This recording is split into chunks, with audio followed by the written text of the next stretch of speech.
Tonight, thousands of fans gathered at a local farm for a special concert. Looks like they're having a good time. Yeah. Good evening, everyone, and thank you for joining us. Why all of this? Well, country star Luke Bryan was in the capital city tonight. He was kicking off his Farm Tour 2017. Channel 8 Eyewitness News reporter Abby Peterson has more in tonight's top story. Abby? Rod and Megan, that's right. Fans were excited and some were even tailgating on the farm all day long. Country music, boots, and tailgating.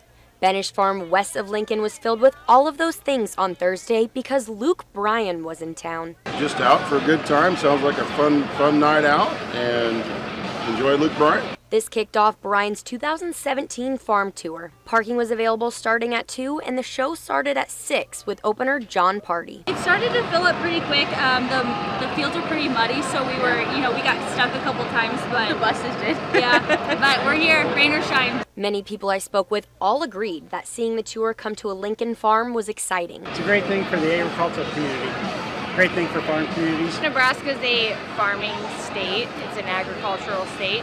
So it's a good thing to have the Luke Bryan Farm Tour in a farming state, farming community. I think it's a really good thing for Lincoln, Nebraska. You know, Omaha gets a lot of the concerts, so it's good to have Luke Bryan here in Lincoln, sort of out in the country. So Franklin waited since 3 p.m. just to hear her favorite song. Or Hardick on the dance floor. Ooh, that's a good one. Yeah. Luke Bryan, Crash My Party. That's a good one. Could never go Classic. wrong. Classic. Gotta love Luke. Now all the fans I talked to were thankful for the beautiful weather, and to keep things safe, the State Patrol had extra troopers in the area. Yeah, looks like they were having a great time tonight. Abby Peterson, thank you for the story.